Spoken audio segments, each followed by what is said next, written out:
Twinkle, twinkle, little star, how I wonder what you are. Up above the world so high, like a diamond in the sky. Twinkle, twinkle, little star, how I wonder what you are. Hey, How's that's that? all we needed, man. I actually, after almost 400 shows, I don't think anybody's done that one. I'm trying to recollect Yeah, if that's the case. I do like doing karaoke, but I think I know the lyrics, and then I go to karaoke, and I'm like, oh, that's what that is That's what saying. it says, So I was eh? like, you can't forget the words to Twinkle Twinkle Little No, Star. So I was like, no. it's a safe bet. Dante, welcome to the show, man. Yeah, thanks for having me. This is going to be good. I'm looking forward to this, man. We're going to have an interesting conversation. Let me just share the details here. So Dante White from Oppuous, right? Yeah, Oppuous. Yep. You're the founder, CEO. You've been in the game for about a decade, but you've been doing this particular for a couple of years. It's www.oppuous.com, Dante at oppuous.com, and all over social, you'll find them at Oppuous on IG, Twitter, Facebook, everything. Just once you start typing it in, man, everything. you're the first and only one. I want to do a quick shout out to the wonderful guys up north there. I'm wearing custom and quality. I had to double check. and the shirt's a little worn out because I've actually been using it and wearing it and doing construction. So it's just been beat up, and I've got some PL on it. I've got some kind of stuff on it, but it's just, that's what workwear is supposed to be looking like. It's not supposed to be looking pristine, clean anyway. So guys, thanks so much for the tee. I've been using it. I've been wearing it, and thank you. So Dante, where do you want to begin this conversation, bro?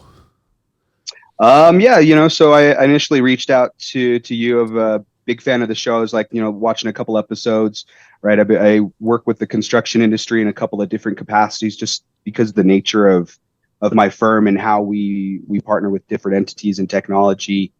And so big fan of Canada too. Thanks, Did a man. couple of times, and I like the vibe up there. It's different, being in America. It's and I, What's the internationally vibe like traveled. down there these days, man? It's a little bit better, but it's like, it's like right after like mom and dad have a big fight, and Yeah. like everyone's just like, how do we now? What do we do? It's a lot like that, but like on a massive scale. Yeah, I can see that. I can totally. Where you actually based in? Denver, Colorado. Okay, all right, cool. All right, I like Mhm. Colorado. It's a Yeah. beautiful state, man. Yeah, we're chill vibes out here, man. We got the mountains, we got the sun. It was like my son plays baseball, and last weekend, like I caught a little bit of a sunburn. It was like 80, Nice. and then we got hit with like 3 inches of snow this last week. It's almost like And Canada. then, yeah, this time of year, it's like I have my boots, I got my umbrella, I got my parka, just some swim trunks just in case. I don't know. I'm just trying to have some fun. So That's all you got to do. So Um, I want to ask you, why did you get into this space? Why did you start realizing that people are not optimizing their potential? It's like there's a lot of missed opportunity. Is that what's going on here?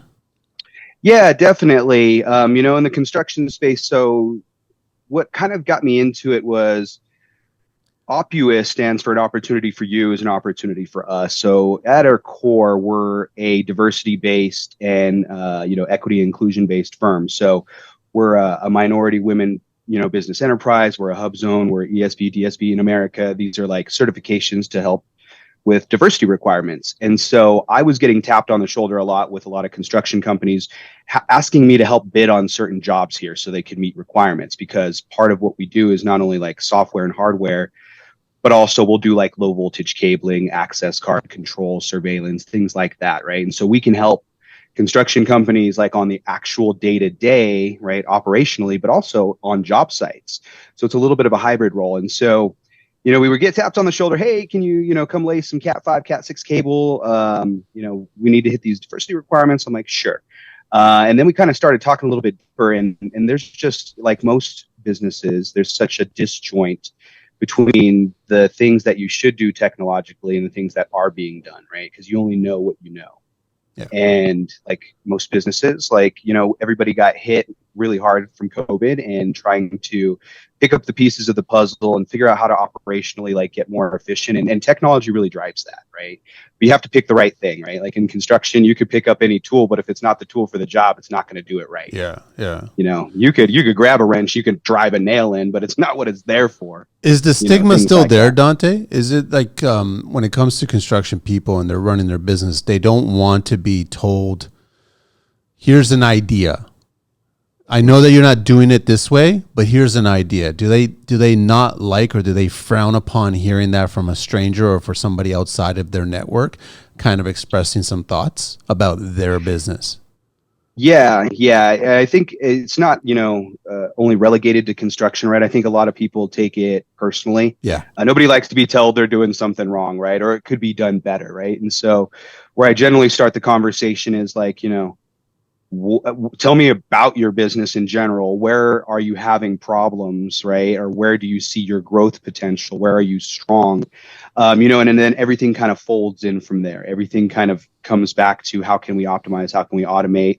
And, the construction industry, like a lot of other industries that are like more labor intense, are get confused by technology, right? So it becomes scary too, I think, is a lot of the part of it too. It's like, nobody wants to make the wrong decision when it comes to it because it can be very expensive.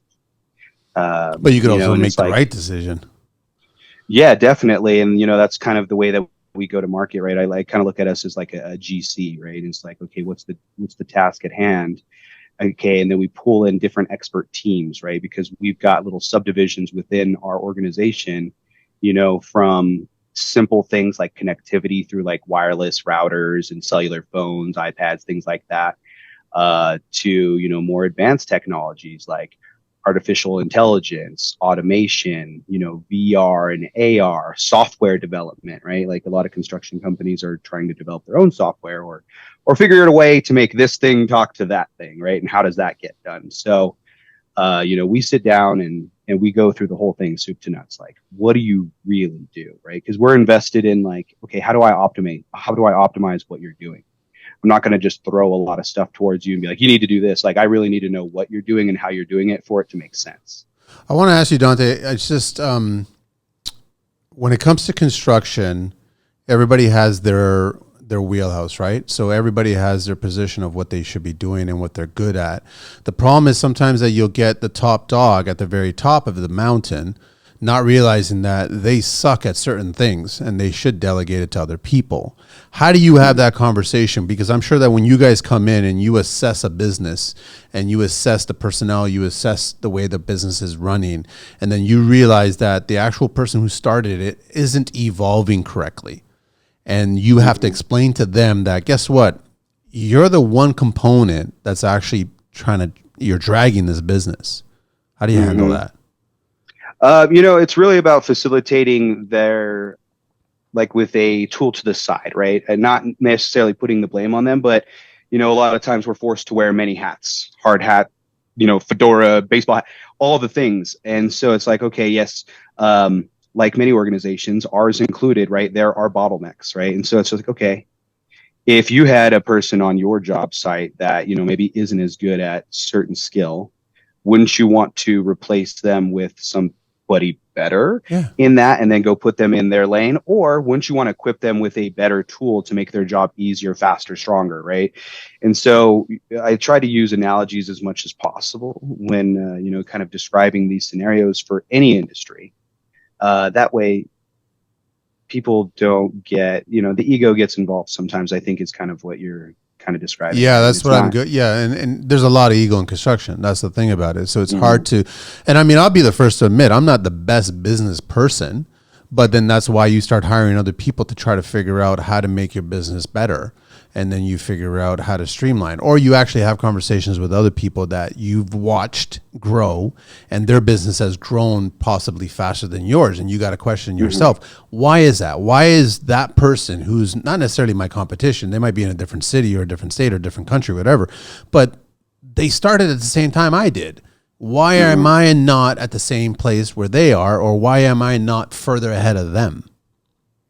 Yeah, and so we always like to do a complimentary assessment, right? Is like straight up, we'll do an envision, we call it an envision session because we want you to see what the future is going to look like. We'll take the whole stack and we'll kind of parse it out into different projects and what it could look like, because there's multifacets of every single job. There is the customer acquisition stage or even the employee acquisition stage. What does that look like? That's backed by technology, by automation, by, all that fun stuff. And then there's like, okay, orientation and keeping these people trained, right? And that's just the people side. We haven't even gotten to like what you actually do. Yeah. So we have a platform that I kind of akin to Amazon where you go on and it's completely complimentary. You go on and you say, okay, I need a contract service, right? You type in, contract management service, it'll pop up all the available ones. You see side-by-side comparisons with ratings, videos, testimonials, etc.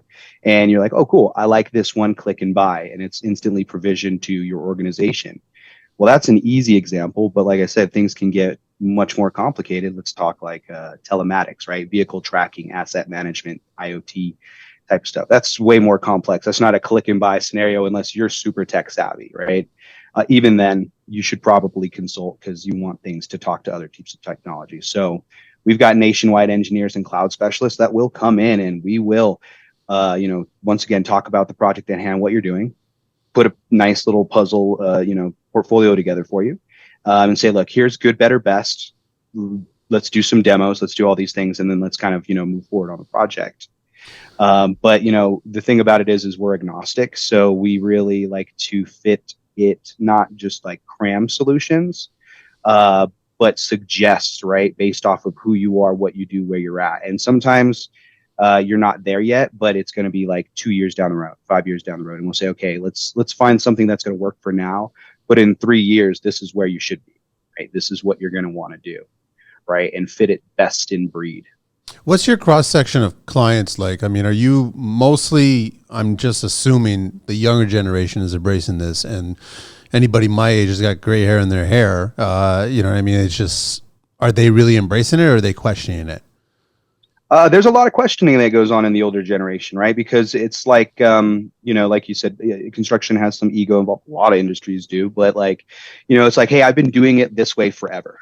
Right. Yeah, and it's worked. Yeah. Exactly. And it's like, that's true. But the thing that I always put back to people is like, yeah, like think about when the car came out, right? They're like, well, we've been riding horses and those worked. And like, yeah, that's right. They do work, but this is faster. This is stronger. This is more reliable. Right.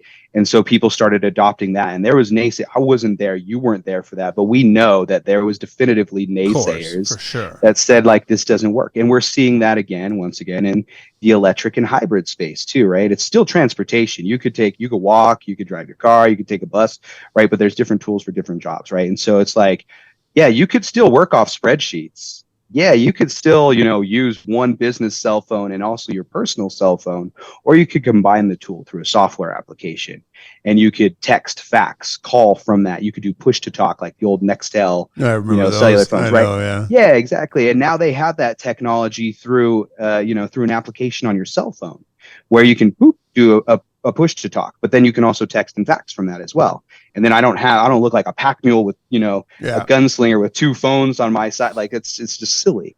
And so, yeah, there's a big resistance and the younger generation is a little bit easier. And I think that a lot of construction companies are going to definitely need to push for more technology advances, just in employee retention, right? Because the workforce is getting younger, right? And so, I'm a millennial, right? We get a lot of, I would say hate in a way, of our generation, how we run things. But, we're used to certain amounts of conveniences and liking to do things faster, right? If I don't need to whip out 3 different tools to do one job and I could do it with one, that's what I would prefer to do. If I could, work from home, that's what I would prefer to do. If I could use my own iPhone instead of your company issued Android, that's what I would prefer to do.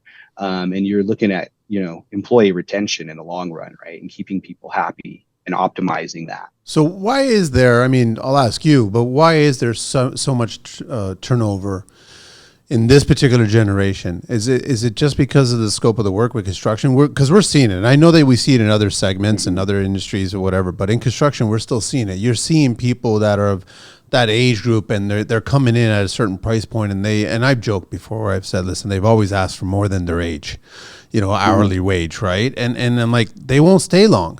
they'll stay maybe a year or two, and then they kind of want to see the advancements. Why is that? Why do you think that's going on?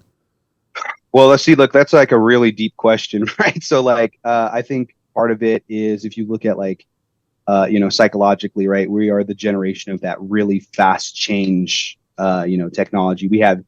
I grew up. I'm 86, so I'm an older millennial, right? So I still remember some I was analog close to stuff. graduating high school in '86, man. Hey, you moisturize, you look good, man. It's like, okay, so I grew up with like VHS cassette tapes, things like that. But then, as it goes on, then we had CDs, then we had MP3 players, and then we had YouTube, we had Spotify, we had Napster, right? And so being able to instantaneously get what we want when we want, before you used to have to listen to the radio, wait for your favorite song, call in, request it, right? This is a simple analogy. But now if I want to listen to a song, I go to Spotify and I was like, this is the song I want to listen to. I'm going to listen to it 30 times until my head explodes because I love this song right now. And that does something to people's brains, right? That instant gratification and not having to wait is, I think, something that we don't talk about, right? Because most people don't really understand it. And like, we're getting pretty deep into the weeds, but I think that's part of it. The other part of it is, your generation, my father's generation, stuff like that was built in a lot of like sense of duty and like almost, it was kind of thrust upon you and you didn't really think about it, right? It's like, yeah, you stick to this company and it's called loyalty. And you're like, oh, I want to be loyal, right? You just want to do the right thing. And this is what you're told. And you just kind of take it on the chin and you kind of work, with it. And then maybe the things aren't great, but you still do it because out of some sense of duty and some sense of purpose, that's where it goes.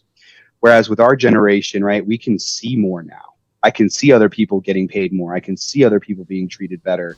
And so I'm going to jump ship. I mean, there's not a lot of things where people,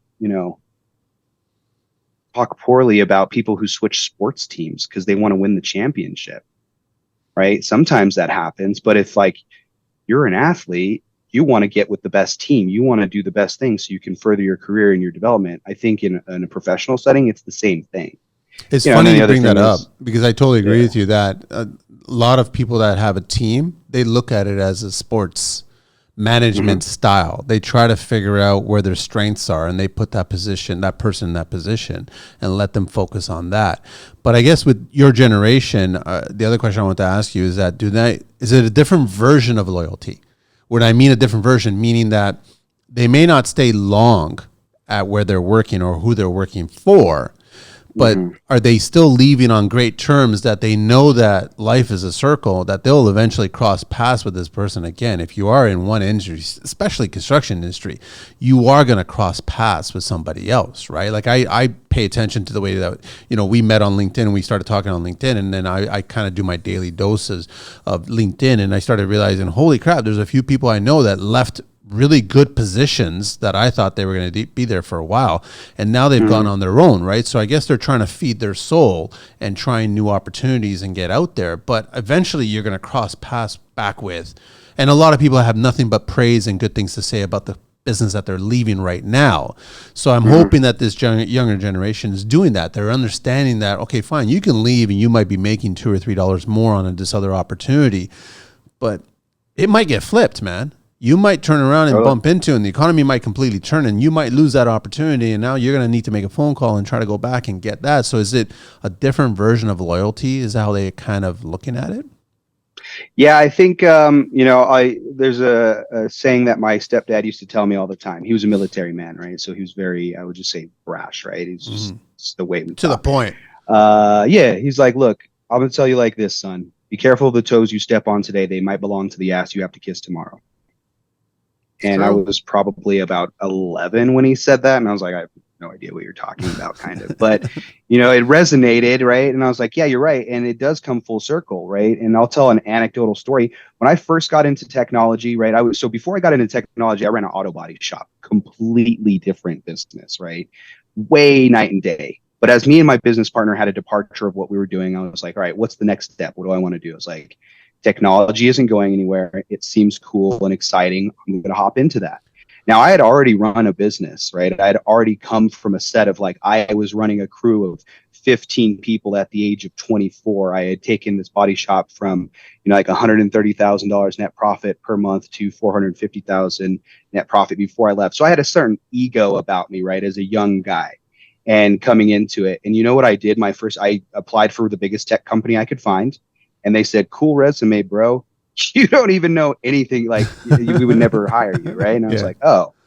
So I did a little bit of research, and I found a company that did business with them. And what it was is I started my technology career cold calling. I made 100 to 150 dials a day for Oracle, for SAP, for, Microsoft. And I booked meetings for other sales reps. And I sat on those meetings so I could learn what they were talking about and how the industry worked. And eventually, then a bigger tech company took me on to run their team as they started going into the enterprise space. But I had to humble myself, right? Not everybody necessarily has that in themselves. How do you Right. keep And moving forward, Dante? How do you you're dealing with 150 calls a day, and obviously not every single one is positive, and probably the majority of them are just like not interested to hang up and then move on. Like, how do you just keep moving forward from that? I know it's hard. Trust me, man. I've been there. I've done that. Yeah, I still yeah, do it. yeah. I would say, tongue in cheek and also, in a serious manner, part of it is disassociation, right? Um, but the reality of it is like I can't take things personally. I open up a lot of my sales calls in a joking manner, and I was like, "Look, I was a bouncer in college, and I got an ex-wife. There's not a lot you can do or say to me that's going to like upset me, right?" And so it's a personality thing. You got to kind of just people are not going to be receptive all the time. I've had people that have hung up on me, called me four little words when I was in that side of the business. Sometimes I would, go outside and smoke a cigarette or, yell about it, right? Sometimes I would call them back, right? And call them on their rudeness and just say, "Hey, look, Manny, there's no way that you hung up on me on purpose, right? Like, I know your mother raised you better than that. Like, I'm a perfect stranger and I know that that's just rude, right? Like, I there's like no that. way, I like that. Yeah. and it would flip them on their heels, right? And the thing about it was to make them see like, "Hey, look, I'm a human too. I'm just doing my Yes. job, man. Yeah. That's all I'm doing is I'm doing my job. I'm not trying to pest you. I'm not trying to, be annoying and catch you at dinner and things like this." And we were business to business. We weren't doing home calls when people were eating their dinner. But, I was like, "Look, I'm calling you unannounced." Yeah. But, at the end of the day, like I have the potential to help your business and help what you're doing. And it comes from a drive. I come from a single mother household until she met my stepdad in the Air Force. So I have, first person in my family to graduate high school and then go straight through to college. We had other people go back and get their GEDs or go back and like finish eventually and stuff like that. But like straight pass through, I was like, "Look, I got a point to prove. I got to make my family accelerate and go forth." My grandma didn't even speak English when she first came to, Colorado. She was in kindergarten. She learned how to speak English then. My grandfather's African American. He served in the United States military where segregation still existed. Yeah. These are people that are still alive. Like, in America, like it's not that long ago, man. I know. It's really not. And so it's like, for me personally, I have to push forward, right? Not everybody has the same type of drive, but not everybody has your drive either, right? You saw an opportunity to start a podcast, right? And you could have done one or two episodes and say, this isn't working. There's not enough people listening. There was something inside your head. There was something inside your heart that told you that this was going to be successful and you were going to be able to do 350, 400 episodes, 1,000 episodes. I think you have like over 7,600 YouTube subscribers. That's great. Yeah. You know what I mean? Like, it's growing. Conversation is growing. I thoroughly enjoy it. That's why, right? It was just funny you bring that up because today I just read some stat that most podcasts that start quit after episode 7. And I'm like thinking about at the very beginning of this show, yeah, I was kind of on the fence at around episode 7. I was getting a lot of crap and I was having a lot of stressful kind of moments. And then all of a sudden, guys that I was doing it with were like not on the fence completely with me. And I said, fuck it. And I'm just going to do it myself. And then here we are pushing 400 and I'm like, this is done. So the conversation's continuing. So you want to stop it, but it ain't stopping, right? You're totally right. And I do the same thing. Sometimes when I do cold calls, I'll entertain the conversation just to see if something will be said that I can learn from. You know what I mean? 100%. Don't dismiss it right away. You never know. Someone like you calling back. I love that mom angle. You were raised better than that. I love that angle. That's amazing, right? Because it will flip somebody. You know what I mean? And maybe that's, I think too many people, especially in construction, are so fixated on the sale.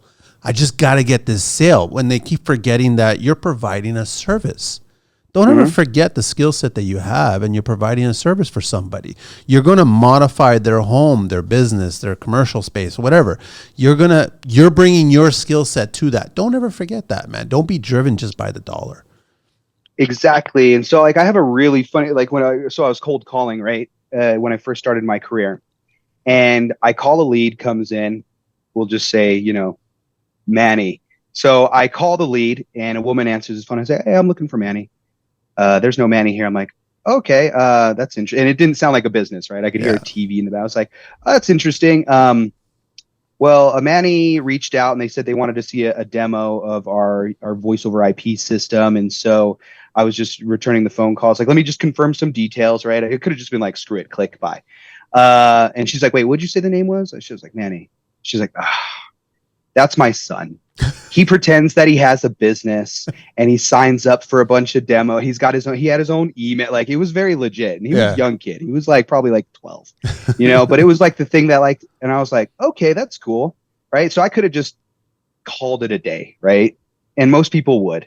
But I was like, I was like, look, I thought this was kind of cool that this is this kid's thing. And so I sent him an email. I'm like, "Hey, Manny, I just gave you a phone call. I didn't reach you. I got your receptionist, Janine, very lovely lady.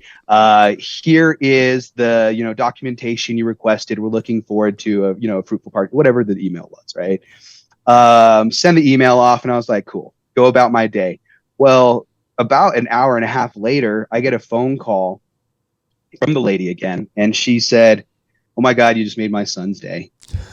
Like he really loves this stuff." And she's like, "My husband is the CTO of," I'm gonna not say their name, a very Yeah. Yeah. large, Of like course. 5,000 person organization. Um, we want to actually invite you now to come in and demo your software now for it could, right, completely different left field, Yeah. right? We ended up landing that sale, right? But it took me 2 minutes to just have the compassion to just have fun, right? And I'm a technology, construction, these things are serious, but like I'm a joking person, man. Yeah. You got to laugh. Life is a joke. I was like, cool, this is awesome. If it was my kid, I would want somebody to do that too. If it was me as a child, so I was just like, it took me 2 minutes and it ended up turning into a massive sale, but I didn't go into it with that. I was like, I'm just going to do this because it's going to be fun. And maybe he'll email me back and we'll just, Yeah. Yeah. whatever. Yeah, it was great. It's true. You never know what opportunities attached to whenever you're making that phone call. You don't know where it might actually go, and don't be discouraged just to shut it down right there and then. Right? There's no sense, man. Do what you did, and there was an opportunity there, right? So Yeah. Yeah. how do we convince more people in construction to do that, because they take it so personally most of the time? Yeah, that's a great question, right? Like how not to take things personally. Um, I think it's really putting the human element first, right? Yeah. Kind of like in my story. It's really like that. It's like, look, I'm not attacking you personally. I'm not attacking your business. Like you're probably way more successful than me. You'll probably forget more things than I'll ever learn in my life, right? And especially in the construction field, right? I'm not going to tell you how to do your job. I will never do that. But what I will suggest is how to make your business more efficient, right? You don't go into a butcher shop expecting to get a loaf of bread, right? You're construction, you're not a technology company. So you don't know everything, right? We are still evolving and learning, and technology is getting crazy, right? AI is the biggest thing right now. People are talking about it left and right. AI has been really marketable, like in existence through technology for easily the last decade that nobody knew about, right? They didn't talk about it, but there was pieces of AI that existed. And now it's chat GPT this, chat GPT that. Well, that's cool.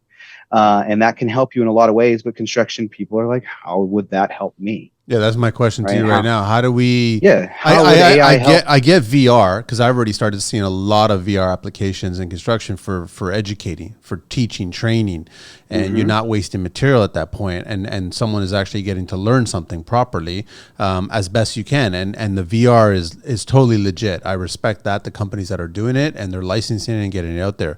But how do you see AI being integrated into construction itself? Yeah, so that's interesting things, right? So I think the figures, I don't know, like don't fact check me on this, but like maybe like 95% of data is not utilized in the construction field. Yeah, Right? I Like it's a believe that. pretty large amount, right? And so like machine learning comes in and all that stuff. So AI can be implemented in several different ways, right? There's digital twinning, right? You can take a job site and create a digital twin of it through VR, AR, right? You can scan the whole thing and definitively you can say, this is how long this job is going to take. This is how much material it's going to take, right? You can do a safety analysis and say, hey, look, if we move this board 3 feet to the right, we are 98% more sure that somebody won't get hurt, right? And like we talk about construction in the fact that you have like a job at hand, you're building, you're constructing. Really, at the end of the day, your job is to make sure that your people don't get hurt and live, Yep. right? And they come back and their mental health is taken care of, right? I listened to one of your podcasts earlier where you talked about mental health, Yeah. right? So that's another way that AI can help that space, right? Instead of having to work a 16-hour workday, break your body, break your back and all that stuff, right? You're not seeing your family. You got the stuff at home that's dealing with that. What if I could optimize the flow of your job and say, yeah, normally this would take you, this could be a 6-month job, but through AI, we can literally analyze all the data. We can say exactly, this is how it is. We need to order this material at this time because this is what's going on in logistics. It's not like a guess. You're like, oh, usually when I order this, it takes 2 months. No, you can know because it pulls the data. And so you can make a job go quicker, faster, smoother, and safer. Yeah. Right. And so these are the things that you look at, using AR, using VR, using the data that exists, IoT, all the sensors, all these things that come into play. Right. And so this is like, I'm saying this, there's people that are listening to this podcast right now that they're pretty sure I'm making up half of these words, right? They Oh, and like they don't I don't believe get it. it. I know they don't get that. We're already here. That's the problem. It's already It's not here. going anywhere. Yeah. So I tell people lean into it, right? The people that are going to be resistant and be like, "Oh, it's going to take my job," or "It'll never work." Those are the people that are going to fall down. You look at the music industry when Napster came around, right? They fought it tooth and nail. You know what ended up happening? Apple end up taking over the music industry. They were making more money on the music industry than record labels were themselves because they Yeah. saw people wanted to get their music digitally. People want to have it in their palms, right? So we're going to become a distribution unit, right? And then that's changed even now. Now it's Spotify. People don't even want to own. I don't want to pay at 99 cents. I want to pay $10 a month and listen to any song, any podcast, anytime I want to. I want it to be able to play on my phone, on my computer, on my Amazon Alexa, right? I want this to follow me everywhere that I go, right? And so when people are resistant to change, that's where you see them fall down. That's where you see businesses either accelerate or crumble, right? And that's where we're at kind of in this space. I watched a video recently with Boston Dynamics. Okay. I don't know if you're familiar, right? They're the No. robotics company that was Okay. bought. So their Boston Dynamics was bought by Hyundai. Okay. Okay, I watched a video where there's now a robot, right? They're building robots. There's a guy on some scaffolding. He's, pretending like he's hammering some stuff in. He gets on his cell phone, pushes this thing.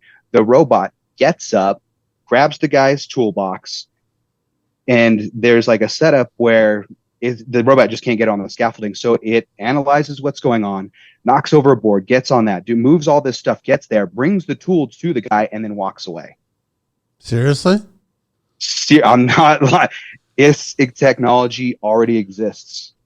There is going to be certain jobs that are going to be augmented, and then eventually, and this isn't like to scare people, eventually there are certain jobs that will be replaced in every single business. There's already AI lawyers. Like, Yeah, why would I've I already hire a seen that. lawyer? Yeah, exactly. Right. I But started now seeing like that. there's actual physical units, right? That can do certain things, and you're not going to be able to replace somebody's like real knowledge and how to do something. But there's simple tasks that can be performed by robotics, by artificial intelligence, Well, by it's machine learning. it's funny that you bring that up because it's interesting that those particular trades, people are not going into them. Those are some of the harder trades that you get into, let's say, for argument's sake, bricklayers and things like that. People are not getting into, unless you're European and you're coming in here in old school, even Boston. Boston's big for that. But the majority of people are not getting into that particular trade. So I can see a robot taking over that and not having a smoke break, a foam break, not having fatigue, not having any of that stuff, because it literally is an assembly line. As long as everything's being fed there, and they're actually just doing it, so they're buttering the line, and then they're actually adding the bricks, and then they're moving on to the next course and the next course. It is almost robotic. I mean, but it kind of takes the craftsmanship out of the game. But if you're delivering the same product, or if not better, then why can't that be done? Yeah, and it's going to depend, right? You look at any kind of industry, right? Like, let's take AI technology out of it, right? Something that I like, right? Beer. Yeah. Budweiser, Coors, these things, and they don't pay me, but if you want to show me some bucks for saying your name on the podcast, holler at your boy. I wish the alcoholic beverages would come on board, man. That'd be amazing. But they're not jumping on board. Yeah. We'll see. Somebody's going to hear this, and then they're going to holler at us, Manny, and then we'll cheers, fly up there. Yeah. But like, you think about it, like, right, there are places where that exists. McDonald's, for example, fast food, establishments. They have a time and a place. It's just robotic. It's every time you crack it open, it tastes exactly the same, like piss. And oh wait, I'm trying to get it paid. Like deliciousness. But then you've got craft beers, right? And like sometimes they taste different every single time, and they have small batch reserves and all that stuff. There's going to be a time and place for everybody. But if you're going to be niche and you're going to be craft and you're going to be, non-robotic, you better be really good at what you do, and you better be really good at your marketing. And that's going to come in, let's take it full circle, to automation, right? How are you going to reach your customers and convey that message? You talked about the podcast game. Most people get out by 8, tries. Think about sales in general. As a construction unit, as a contractor, as an engineer, anything, you still have to get people in your door. You know that most salespeople don't call back if they don't close the deal in the first time. They don't call back. Yeah, some stupid number, like 90% of people don't call back. Exactly. And you know what? Insane. It takes a customer. It's almost the same. I think it's like 8 times for a customer to hear the same message before they're actually going to buy, right? And part of that is because people are resistant to it. They don't want to be sold. The other part is like, hey, I'm trying to sell you this, but also your wife just called and your kid just puked. You got to pick him up. And then also this guy just dropped, some really expensive thing. And now there's all these things that are pulling you away from what you need to do. So you're going to have to constantly stay on that. And through technology, right? I help construction companies like, hey, let's automate even like part of your sales force, like your outbound messaging, right? It could be broadcast where it's like call, text, email, right? And then as soon as they hit back, then there's a manual response you have to do. Or we can use AI where it's like, hey, you program this tool. And if someone says, yeah, call me at 3:00, it will respond back and say, sounds great. What's the best number? All this stuff. It'll put the call on your calendar. So now you, as the person on the job site, get a message. You're like, oh, cool. I just booked a sales call that I'm in the middle of the job site. I don't need to stop what I'm doing to try to get this, right? Because maybe that's not your forte. Maybe you lost the person that did that part of your job. And now you're like trying to figure out, well, now how am I going to accumulate this pipeline? So these are some of the things that technology can help solve problems for that people don't think about because maybe you don't know it exists. Maybe you don't even know how to do it. Our team does. We have experts and specialists in every single part of technology, right? We're like the custom collaborator. And that's why we sit down and talk about things like, okay, you're having trouble in sales. Well, here are sales enablement tools. Oh, you want to reduce costs? Great. Let's save you 15 to 20% on your Microsoft environment to start, right? And then let's create a budget for your next project, right? These are the things. And we save people money all the time because we encapsulate everything. You get one single bill, one tier 1 support. It just simplifies everything for everybody. I know a lot of people have been chatting about Chat GPT and everything like that, and how it's going to basically remove a lot of marketing. But I still find that marketing and kind of marketing is attached to your sales. But you as a small business owner and you, the way that you set up your business, marketing has to be unique to it. It has to be like your unique phone calls, and an AI would never have picked up on, the son is the one that email and everything like that. I don't know if an AI would have actually found that or even elaborated on that. I think that's just a human touch and that's connected to the marketing touch as well too. So that would have been a missed opportunity if you just left it for a computer to take care of, right? How do we integrate? How do we integrate that? How do you integrate like ChatGPT or some other? No, just like how do you still keep the natural element of marketing your business and your sales, and how you still keep, because I get it. A lot more people right now, it's like when I kind of send messages to new people that are probably just finding the show and listening to me, and I'll DM them and just thank them. Listen, I'm always thankful thanks so much for listening. I really greatly appreciate it, right? Like I treat it as if I have 5 listeners, right? Like I still treat it that way, even though it's more than that. But I mean, I'll send them a message and then all of a sudden I'll get that IG automatic reply.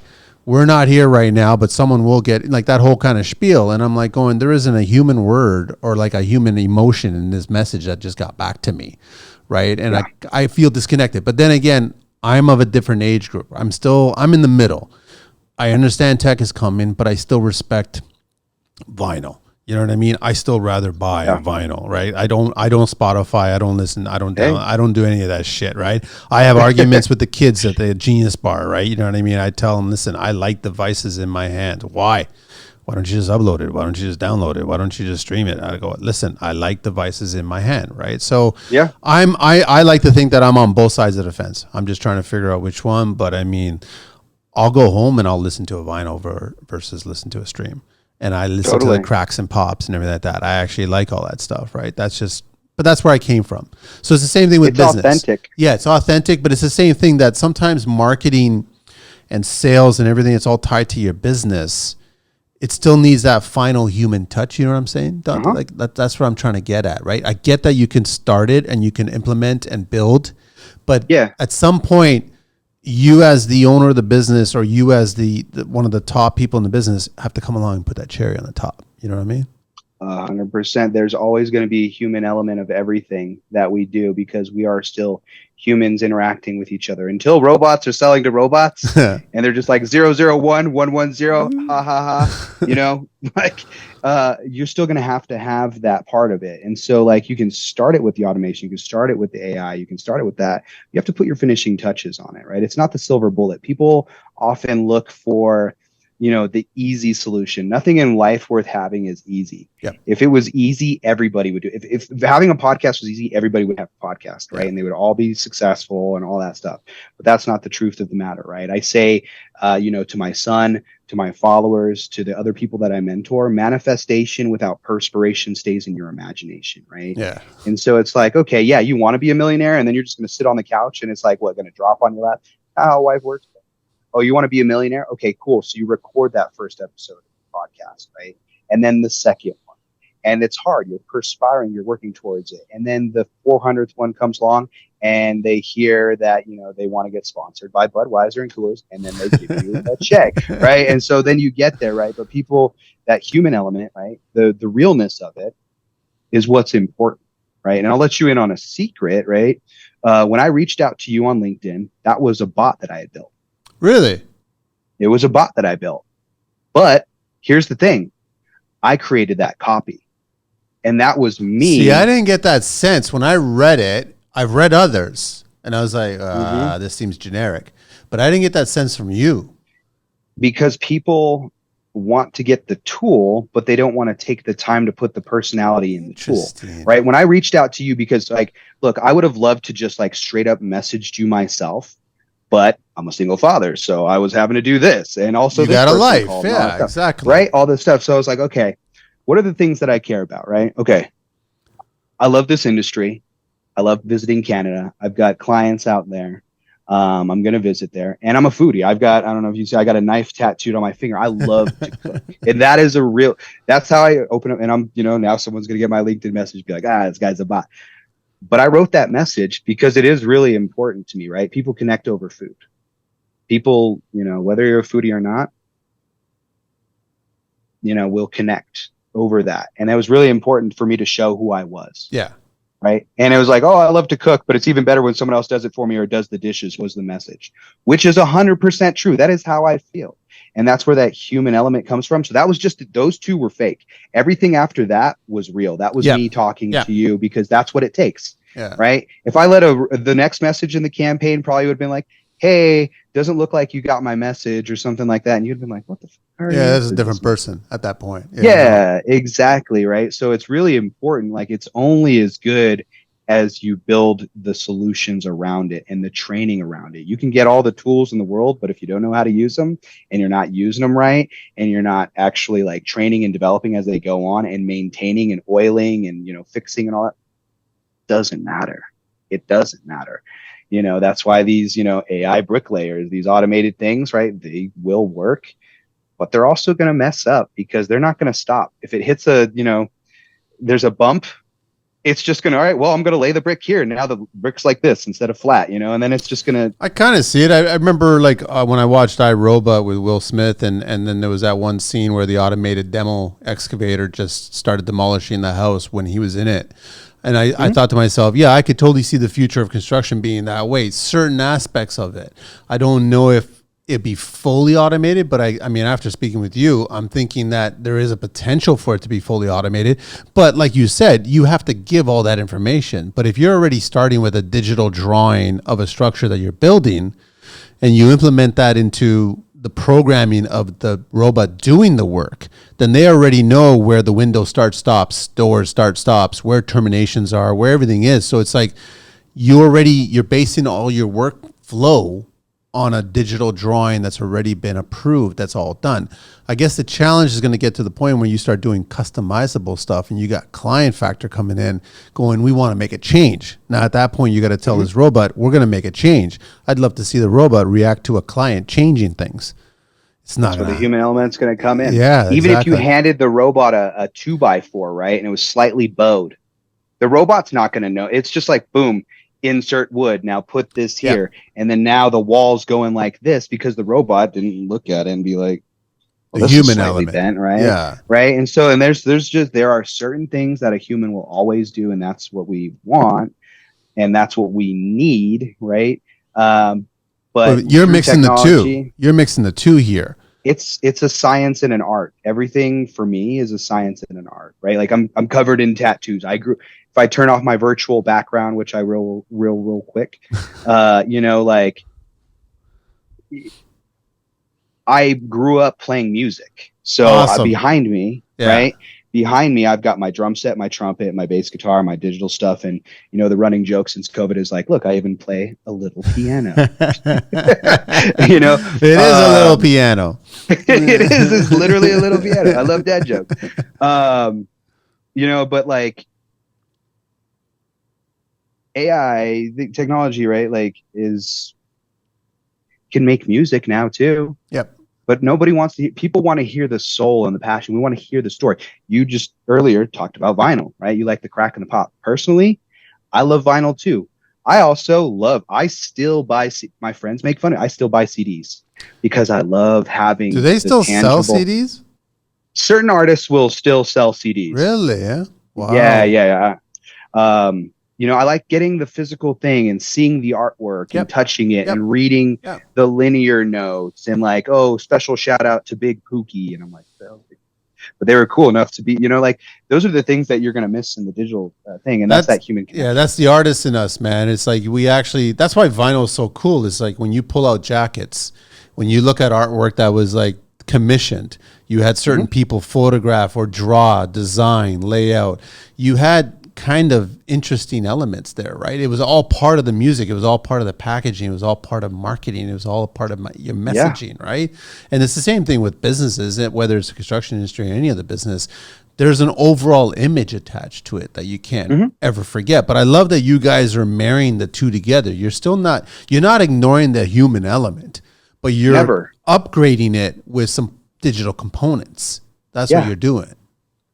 If I could get you home faster to your family every single day, that means everything to me. If I could get you home to your family every day. That means everything to me, right? Through safety protocols, through AI, through all these like job planning, stuff like that. If I could help you grow your business exponentially so you could pass it on to your kids who are eventually going to run it into the ground because they didn't build it, right? I joke about it. My son's 10 and he was like, Dad, when I grow up, can I have your business? I was like, Sure, you can run it into the ground. sure. I was like, I will already be rich by then. I won't care. But it's funny, like, Don, that you bring that up. I would say time. Time is the number one thing. If you can somehow time travel and give anybody who's got a business more time so then they could use it for other things personally, for their family, for their friends, for themselves.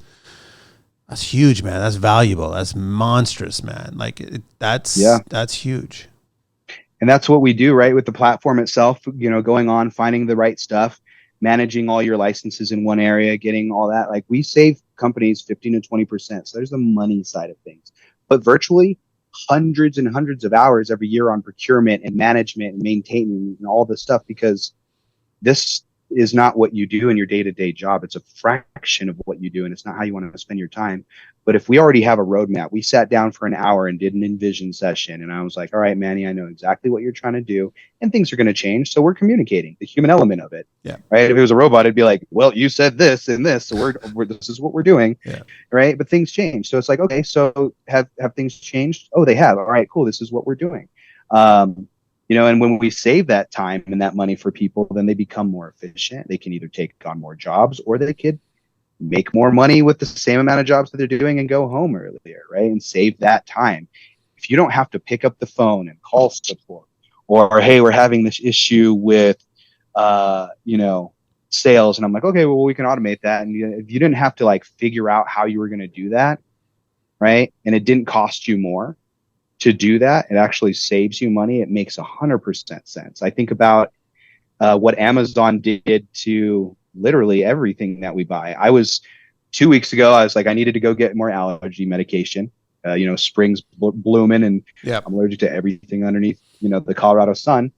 And I was like, all right, so I got pretty much back-to-back calls all day. I've got, a couple of gaps here and there. I had a 30-minute window and I was like, all right, I'm going to go out to Walgreens and go pick up some allergy pills. But then I was like, well, let me just see if Amazon could get that to me today or even tomorrow. And it was like, if you order this now, it'll be here by 3 p.m. And it was like 11:30. I was like, okay, well then I don't even have, I can go make myself some lunch, or I could listen to, TCL, I can do something that I like to do with my time. And that made me happy, right? It gave me a sense of peace and everything was getting done.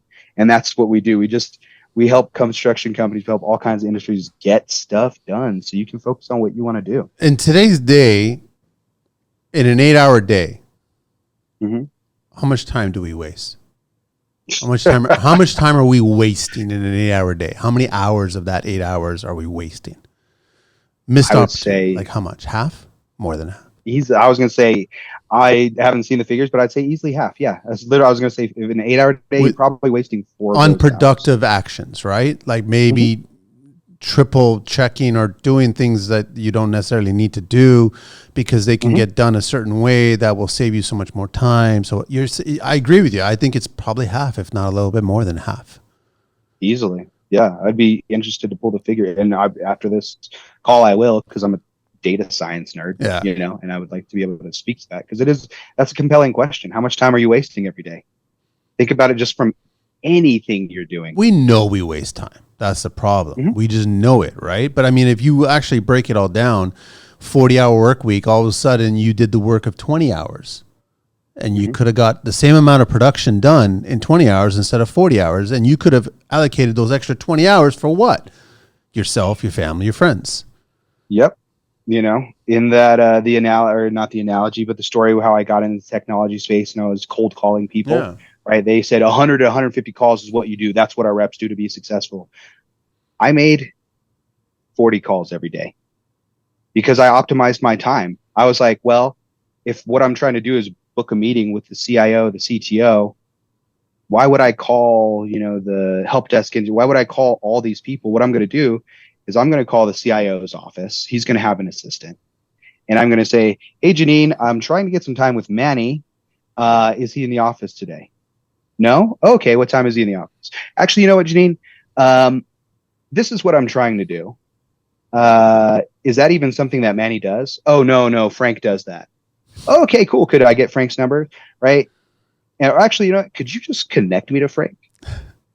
Right. And so now I've made one phone call instead of like, Yeah. calling Manny over Yep. and over again and pissing off Janine because she's like, why are you calling me? Right. And at this point, she's not even going to tell me, like, because I called her 10 times, that it's actually Frank who does the thing. Right. Yeah. Or I'm calling the wrong person, or the person left the organization. So like that's how I'd start my day. I'm like, who are the people I'm trying to go after? Okay, I'm going to start from the top. I'm going to ask the question is like, is this something they even do? Is this something they care about? Instead of wasting my time. And like legitimately, I did 2/3 of my entire team's numbers from just like my entire team's like objectives came from just what I did. And I did a half to a third of the amount of effort that went into it. So then what did I do with my free time? Well, I didn't work harder, that's for sure. I didn't No. make more phone calls, right? And that's what I think people are afraid of through, automation, AI, all these types of tools. It's like, okay, you're just going to cram more hours of work in the day, and you can do that if you want to. Don't do it. But what I'm looking to do is like, I would like to give you 30 minutes back so you could cook that meal for yourself. Like give you 30 Exactly. minutes back so you could leave earlier. Maybe you want to listen to your favorite episode of, a podcast. Maybe you want to get to the record store and go pick up a record because usually by the time you get off work, it's closed, Or maybe you want to right? practice that instrument that you've always wanted to play. Maybe you want Oh, to just don't even learn a get me new skill. started. Yeah, you know what I'm saying? Like you Yeah. think about how much more time that you could possibly have to do other things that will benefit your life. And we talk about mental health. Like I said, I listened to one of Totally. the podcasts you did about mental health and I like really commend you for doing that episode, right? And like I'm other planning on episodes doing on more that. of them, man, because there's a lot of Yeah, guys it's and girls in construction that are going through some hard times, man. everybody's going through hard times, right? And Yes. in industries like this, it's a roughneck type of situation where you don't talk about it, right? Or maybe you don't feel like you can, or maybe you don't even know, maybe you don't even have the tools to do it, right? And maybe it's not that serious yet, but it builds and builds and builds. But if I could give you that 30 minutes back where you could take a breather, where you could go listen to that record, maybe it would make you happier in your day-to-day life, and maybe you don't get into a road rage incident, maybe you don't go home and fight, maybe you don't drink that second shot of whiskey, and things like that, right, that are overall going to contribute to the betterment of your life. We all have to make a commitment that when we free up our time, that is going to be our free time, right? And to take it back to like what you talk about, like millennials, why we leave jobs and things like that and all that stuff. And I think it's because our generation was the first to be like, man, I really don't have to work that hard. I have to break my neck to do this, to make a living, right? I really enjoy my time. That's part of the reason why I started this business. I got laid off in COVID and I was like, man, I really love spending time with my son. I didn't love being a teacher, like, because I had to teach school courses for him. That I was good at that. But I loved being there for him, right? So I was like, if I start this job and I don't go back to corporate America, then I won't have to travel all the time. I won't have to punch a clock. I can stay home with him. I can volunteer in his class. That makes me happy. If he's sick, he can stay home with me. He Yep. doesn't have to, you know, be with me at work or whatever. It's like it's totally chill, right? And so it's made I can get the laundry done in between phone calls, right? And I'm You lucky find because what I do, I time. don't have. Yeah, you Yeah, find and so then time. at the end of the day, my time is my time. I don't have to try to cook dinner. I don't have to try to do the laundry because everything that needed to get done gets done. And now when it's time to clock out, I clock out and I'm chill. Now I'm an entrepreneur. There is no clock out right now. Yep. I'm doing those 12 to 16-hour jobs because that's what it takes. It takes that perspiration because I have a dream of what I want to do. I mentioned Oppuous at the beginning. Opportunity for you is an opportunity for us. We're a social equity diverse, company, right? So we help satisfy those diversity requirements. We take a portion of every job that we do. We take a portion of everything, and then we fund a minority, a woman, a veteran-based business, right? We help them get their initial seed capital or a project capital, and then we not only just give them the cash, but we align them with a mentorship program or an accelerator program so they can actually be successful, right? Yeah. Opportunity for you is an opportunity for us. For an organization like a construction company, a hotel, a restaurant, whatever, they're going to buy a Microsoft license. They're going to buy a Zoom license. If it's going to cost the same or less, get it from me, you satisfy diversity requirements, then we reinvest into the community. That's just better. And that's why I wanted to start something. It's like, we can still do capitalism, right? Like we get a lot of, shit in my generation for we want to dismantle things. Like, well, I'm not personally trying to break anything. It's not going away. Yeah. I'd like to do it better. I would just like to make this healthier, right? I would like to give people 30 minutes of their life. So when I come to you, Dante, like, what are the top 5 things I should be bringing to you? Like, how should I be presenting my business to you? Authentically, right? So I'm going to probe the questions, right? So you tell me, usually it's like, okay, we're an electrical contractor. Okay. What does that mean? Like, what do you do with electrical contracting? What does your daily job look like? Who are your client base, right? So it's that human element of it, right? There's not like a checklist that I go through. There's certain markers that I'm going to hit, but I really need to know who you are, what you do before I can really start prescribing things. It's like kind of like being a doctor. Yeah. I can't just be like, it's this, take this pill and I don't know your family history. I don't know what other medications you take. If I just said this, someone came to you and was like, hey, build me a bookshelf. And you'd be like, sounds great. And you just start building and then you bring it back and it's like, oh, well, you didn't tell me it was a 3x3 space that it had to fit in. Well, you didn't ask the question. Right. So now I built this massive bookcase out of oak and it's heavy. And I didn't, the question wasn't asked. And so like, for me, it's like, look, tell me what industry and vertical you serve. Tell me where you're geographically located. How many employees do you have? These are things that are really helpful to get a picture of where you're at and like what's going to be a good place to start. But we always start with the unsexy things, right? We always start with the Envision session and we start with Microsoft and how to optimize your flow and get data points back and forth and how you're using Teams and cybersecurity. And then we go to mobility is like, how are you managing your mobility and things like that. Now, if you have an absolute problem with something, then we're going to jump in and do that. But I really like to look at the fundamentals, start saving costs, start creating efficiencies from that. And then we start getting into, okay, so how can we optimize through AI and automation? How can we use IoT in different environments? How can I help you save money by tracking your fleet and using AI surveillance on a job site so you can geo-fence a thing and when the lumber gets there, when the pipe gets there because you can see the truck get on site, the license plate, it says, Dante White pipe fitters, and that the vehicle, we know exactly when it got to the job site. We know exactly what's going on. We can optimize those flows. That's where things get really exciting. But like general sense, I'm a helper. Yeah. What do you earlier in the conversation, you're like, I get on phone calls and it might not go how I want it to go. I'm paraphrasing, right? But you still pull something from it. Yeah. I've never left a conversation where I was like, I didn't learn something or I didn't gain some perspective or I didn't make a friend, right? It's not once happened, but I've got an open mind. I'm like looking for the bigger picture between things. And I think that's where, everybody that I've dealt with really starts getting into that. So where do you see the future headed? I mean, since it started, it's been ramped up fast, right? And I can only imagine what the next 10 years are going to be like for small business owners. And where do you see things going? Yeah. So there's going to be even more small business owners, right? It's, we're going to micro niche. I think we're going to see a lot of that. And then I think all things are cyclical, right? You'll see a lot of like individual players.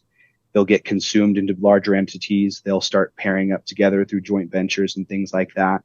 But at the end of the day, it's always going to be about efficiency, right? We talk about, employment and trying to get workers, right? It's trying to do more with less. And so it's like, how do I fit these tools in there? And then how do I differentiate myself? How do I get that human element, right? A wall is a wall is a wall. Let me ask. Who's going to do it? Sorry? Who's going to do it better? I was going to say, but who's going to do it better? Who's going to do it faster?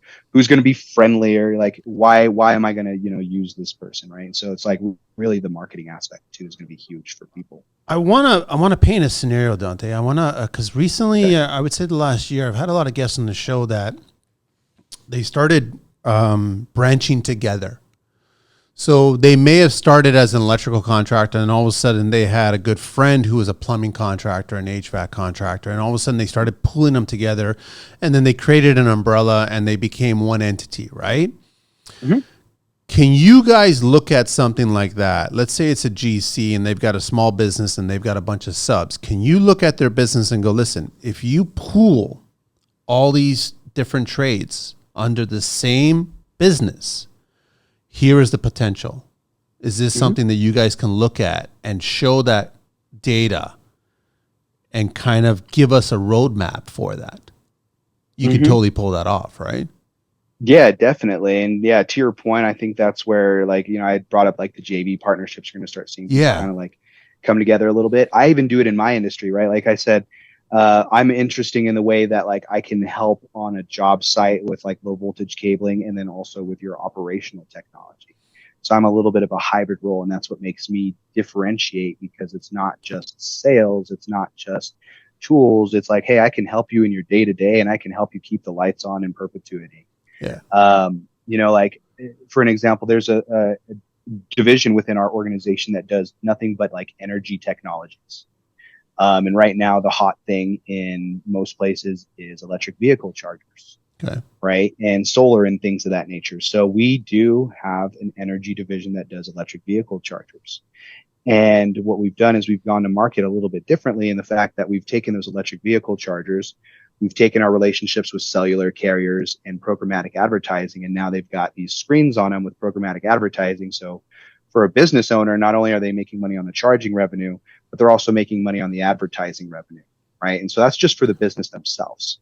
We've taken venture capitalists and we've pulled them together, and now they'll pay for those electric vehicle chargers to be placed on job sites for free, right? They're not paying out of pocket. They're not pulling permits, anything like that. So for the business owner, it's instant top line revenue, right? And so that's just for the business owner. But then what I do with my construction clients is like, if they're, electrical, I'm like, do you guys want to get paid to install those? Because I don't do that. I need people. So I JV with electrical companies to do that. And it's like, you can get paid a commission on the installation of it, right? On the actual sale of the unit, and you can get paid for the install, right? And then there's also a monthly reoccurring component to it because there's advertising and charging revenue. And so now I've changed the business model, right? Because now it's like, now you can also get paid that mailbox money as an electrician, as an electrical, company. And that's something that didn't exist before without a service contract. But that's still a service. You still got to go out to the job site, fix the thing, do the thing, right? That takes time, that takes people, that takes money.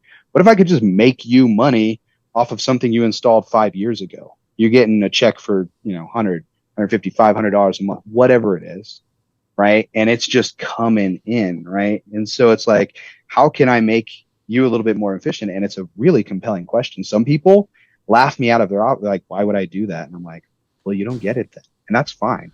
But this is why you would do it, because you can make money. Well, we don't do that. I'm like, yeah, but other people are, and they're going to make money doing it. It's missed opportunities. I mean, you got a lot of people, you got a lot of businesses that grow and grow and grow, and then all of a sudden they need larger warehouse space, shop space, all kinds of space, and you're missing opportunity there. Why aren't you advertising on your space? Why aren't you putting car chargers there on the space? Why aren't you using all these incentives, right? Like, why not? And it's like the monetize that spot, right? And people will stay longer because they got to charge their, if it was a restaurant, they'll stay for, dessert, or they'll have a couple more drinks, or they'll at the gym, they're going to, stay a couple more hours and then also get a, beverage at the gym, like a smoothie or a water or whatever. Right. So you start looking at these things, and you're like, you're missing this opportunity. And like I said, with the venture capital group, I make it no out of pocket. Yeah. You're making instant top line revenue. Why wouldn't you want to do that? And then for my construction compadre, it's like, now you can also get in on this deal too that you would have missed before. You're already on a job site with somebody. You're connecting with these builders. You're connecting with these investors. You've got a portfolio of opportunity, and you're not looking at it because that's not your day-to-day job. And that's not what you're really looking at. But like, let's look at a way for you to like open things up and free some time up for yourself, right? I'm with you. I love my time. I was only given a certain amount on this earth. Yeah. So I'm going to live it up as best as I can. I'm going to do and see and smell and touch everything possible that I can, right? And that can't be done right now until I make the money so I can do that, until I free the time up so I can do that, right? And that's what we do through our technology, through our sourcing, just through everything that we do is like, let's get you more money in your pocket. Let's get you more time on your watch. Like, let's make you happier. Let's make you healthier. So I know it's difficult for you to kind of give us a price range or whatever, but if anybody's interested, they can reach out to you, I guess, just through some of the show notes that we'll attach to the show, right?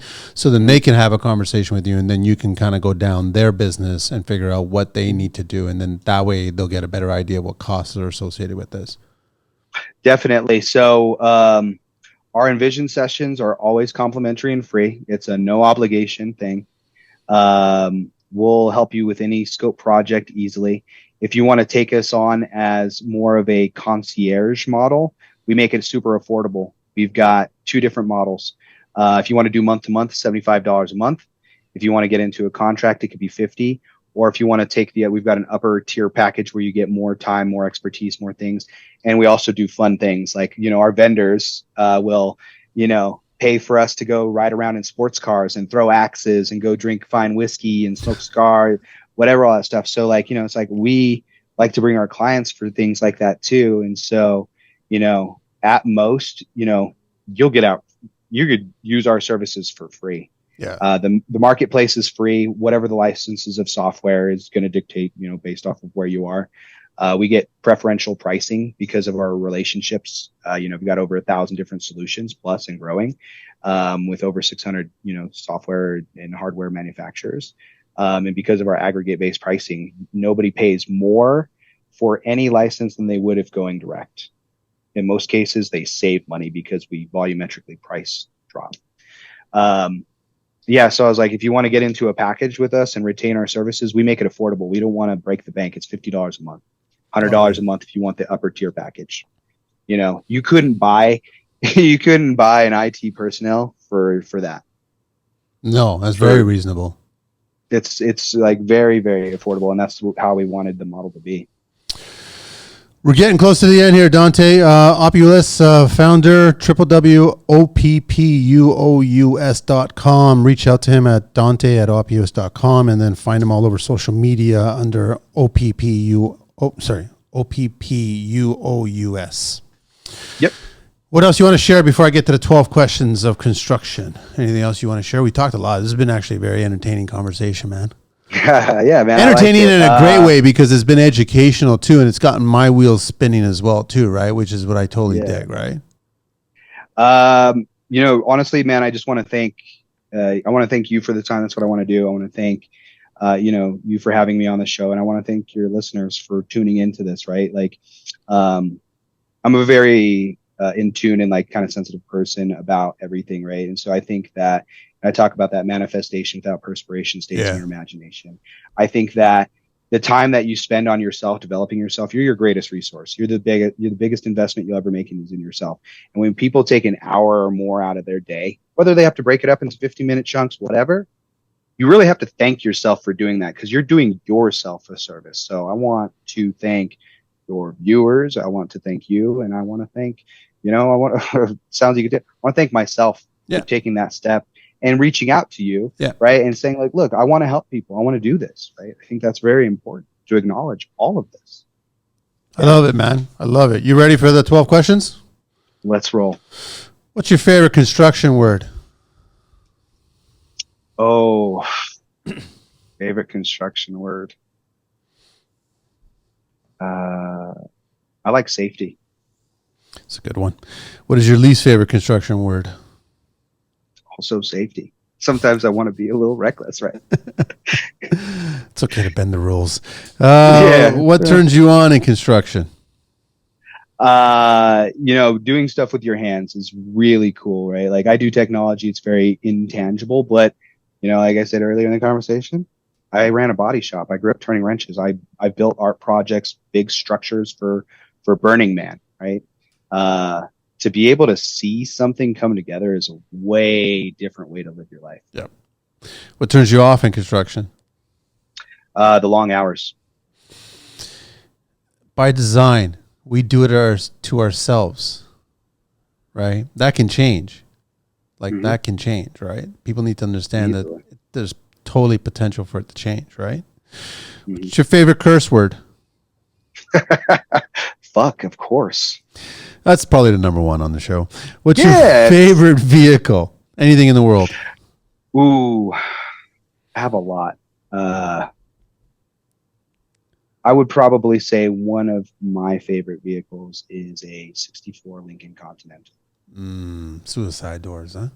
Suicide doors, chop the top a little bit. I want it bagged, shape I the almost wish handles. they would bring it back, but I don't know if they would do it justice. There, after this, Google it. They did. They brought the suicide door version back a couple years ago, and it actually looks pretty Really? I cool. gotta look that You're up. gonna, oh man, it's slick. You're gonna pay a lot of money for it though. It's like six-figure type of car, Ouch. which I would never, pay for an American-made vehicle. Back in the day, yeah, Yeah. but I'm not paying. If I'm dropping six figures on a car, I'll probably get something a little faster. Probably get me a Lamborghini, right? Or What's your least favorite vehicle in the entire world? Least favorite vehicle in the entire world? I would say a Dodge Neon. Oh, remember that thing? Do they don't make that thing anymore, do they? Or do they still? No, they No. don't, and they don't like really exist on. I saw one actually, oddly enough, yesterday. It had been into a collision, sitting on the side of the highway, and I was like, "Wow, they had a Neon still." I remember one Super Bowl when Brady was endorsing it. I couldn't believe that Dodge Neon department had that much marketing money to get so many celebrities endorsing that particular car. I don't understand it. It was crazy. It was crazy. But all right, what construction sound or noise do you love? Impact tools. What construction sound or noise do you hate?